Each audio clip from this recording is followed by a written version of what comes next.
Painit na ng painit ang karera sa pagsungkit ng kampyonato sa Season 4 ng UNTV Volleyball League, kung saan bawat koponan ay handa ng makipagbakbakan para sa championship title. Sumabak sa unang game ang inaabangang tagisan ng PNP Lady Patrollers kontra Comelec Suffragettes para sa bronze medal. Sa unang set, wala nang sinayang na panahon ng PNP Lady Patrollers at agad nang ipinakita ang kanilang disiplina at mahigpit na depensa sa hardcourt. Matapos bigong madepensahan ng PNP ang kanilang titulo bilang kampyon ng nakaraang season, desidido ang koponan na makuha ang third place ngayong Season 4. Unang bahagi pa lamang ng game, nagpakitang gilas na ang PNP, subalit hindi nagpatinag ang Comelec at sumabay sa net performance ng Lady Patrollers. Gayunman, kalkulado na ng PNP ang kanilang bawat pag-atake na naghatid sa kanila ng panalo sa unang set sa score at 25-21.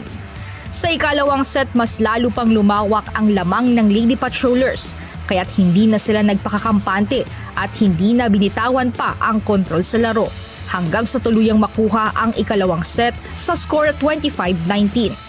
Pagdating sa ikatlong set, kabisado na ng PNP ang kanilang diskarte sa laro at isang panalo na lamang ay selyado na nila ang third place.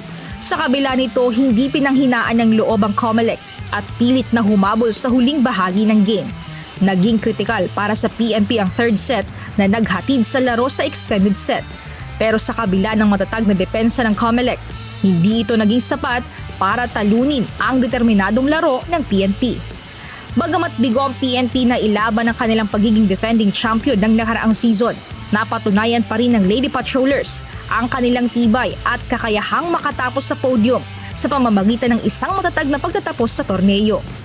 Naipanalo ng koponan ang ikatlong set sa score at 26-24 at tuluyan nang nasecure ang bronze medal para ngayong season.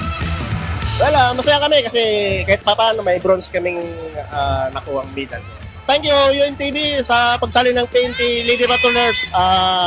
Away kami next season. Sa kabila ng pagkatalo, sinabi naman ng Comelec Suffragettes na baon nila ang mga natutunan sa naging kampanya ngayong Season 4 na magsisilbing motibasyon upang makabawi at makabalik ng mas malakas sa susunod na season. We did our best, pero siguro mas serving yung PNP doon and ginawa naman namin yung best namin, and I think kailangan lang ulit namin mag-prepare ulit for next season. Thank you so much po sa opportunity nito. Thank you for letting us compete and learn. Maraming salamat dahil nakapag-compete kami din sa tournament. Samantala sa second game para sa pagbubukas ng kapanapanabik na Championship Series, agad na nagpamalas ng malakas na impresyon ang PhilHealth Health Insurers matapos ang pag-arangkada sa unang set pa lamang ng laban. Simula pa lamang ng game, agad nang nagpakita ng kontrol ang PhilHealth sa laro. Bagamat dikit ang puntos sa laban kontra BFE Lady Firefighters, hindi nagpatumpik-tumpik ang PhilHealth at agad na nakuha ang unang set sa score at 25-18. Sa second set, hindi naman nagpabaya ang BFP kung saan mas naging mahigpit ang kanilang bawat depensa at atake na nagpahaba ng mga rally sa net. Dahil dito, naitulak ang laro sa mas balanseng laban matapos maipanalo ng Lady Firefighters ang second set sa score at 25-15. Ngunit hindi sumuko ang PhilHealth at muling ibinalik ang kanilang kumpiyansa sa third set. Dahil sa matinding depensa at organisadong opensiba, nakuha ng PhilHealth ang third set sa score na 25-22.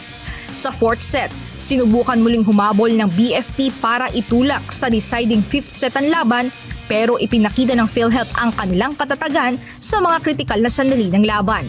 Naging mas matatag ang depensa ng PhilHealth sa mahahabang mga rally at mga atake hanggang sa tuluyan nilang isinara ang ika-4 na set sa score at 25-20 at tuluyang nakuha ang unang panalo para sa best of 3 series ng championship. Hindi ko ma-explain kung ano yung feelings, pero masaya na masarap na may kaba.